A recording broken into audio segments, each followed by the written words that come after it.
Friends, मैं हूं शाइस्ता परवीन और उम्मीद है आप सब खैरियत से होंगे। चलिए स्टार्ट करते हैं आज की न्यू स्टोरी। कुछ दिन पहले उसके मोबाइल पर अनजाने नंबर से कॉल आने लगी। उसने ये सोचकर कि किसी दोस्त या जानने वाले की कॉल होगी, कॉल रिसीव कर ली, मगर दूसरी तरफ से मर्दाना आवाज़ सुनते ही रॉन्ग नंबर कहकर कॉल काट दी। बस वो दिन है और आज का दिन मैसेजेस और कॉल्स का ऐसा तांता बंधा जो रुकने का नाम ही ना लेता। कॉल तो उसने कोई रिसीव ना की, मगर मैसेजेस पढ़ती रही। नाम पूछा जाता, फ़ोन उठाने पर रिक्वेस्ट की जाती और उसकी आवाज़ की खूब तारीफ़ की जाती, अपने बारे में बताया जाता। जवाब न देने के बावजूद मैसेजेस कॉल्स का सिलसिला जारी था। बेटी के लिए सब नया था। छोटी सी उम्र का एक अनजाना एहसास था जिसे वो खुद समझने से कासिर थी। क्या हुआ अगर मैं भी एक मैसेज कर दूं? यही पूछ लेती हूँ कि कौन हो और क्यों मुझे तंग कर रहे हो। उस लम्हे उसका ख्याल आया। रात के 3 बज रहे थे।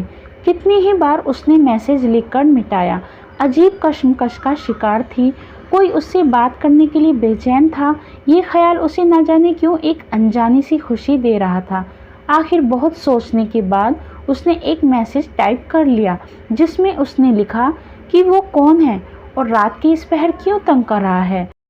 हाँ, कोई बात नहीं, एक मैसेज ही तो है, पूछ लेने में क्या हो जाएगा। उसने खुद को तसल्ली दी। मैसेज सेंड करने ही लगी थी कि अचानक एक चेहरा उसके दिमाग की स्क्रीन पर उभरा। ये जुमला जो उसके पापा उसका माथा चूमते हुए अक्सर दोहराया करते थे, इसके हलक में कांटे चुभने लगे। बेटियां जब माशरे में सर झुकाकर चलती हैं, तभी इसके भाई और बाप सर उठाकर चलने के काबिल होते हैं। शफकत व मोहब्बत से कहा गया पापा का एक और जुमला दिल की तार छेड़ गया। जब कभी अम्मी जी पापा को उसे सर चढ़ाने का ताना देती तो पापा की तरफ से एक मखसूस जवाब आता कि मेरी बेटी तो अपने पापा का गुरूर है, और हमेशा ही इसे ये जुमला उसे सरशार कर देता। उसे अपना वजूद सुन्न होता हुआ महसूस हुआ। बड़ी मुश्किल से बिस्तर से उठी, पसीने से शराबोर लड़खड़ाते कदमों के साथ बालकनी में जा खड़ी हुई।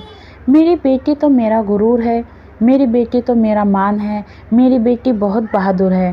कानों में गूंजती पापा की आवाज़ अब तक सुनाई दे रही थी। जी पापा, मैं कमज़ोर नहीं हूँ, आपका गुरूर आपका मान नहीं तोड़ूंगी इंशाअल्लाह। आपका सर कभी नहीं झुकने देगी, आपकी दी गई मोहब्बत का नाजायज़ फ़ायदा नहीं उठाएगी। वो सरगोशी में बोलती गई। आंसू इसके गालों को भिगो रहे थे। इसने जल्दी से उसका नंबर ब्लॉक किया।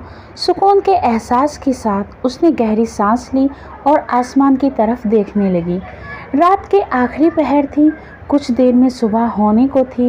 नीचे सहन की तरफ देखा तो पापा तहज्जुद पढ़ने के बाद अल्लाह रब्बुल इज़्ज़त के सामने हाथ फैलाए दुआ मांगने में मशरूफ़ थे।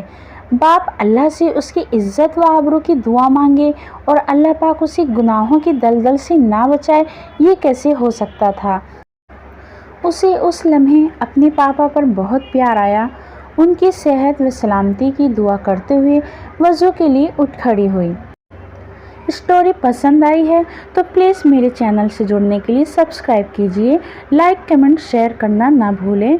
अपना ख्याल रखें। शुक्रिया।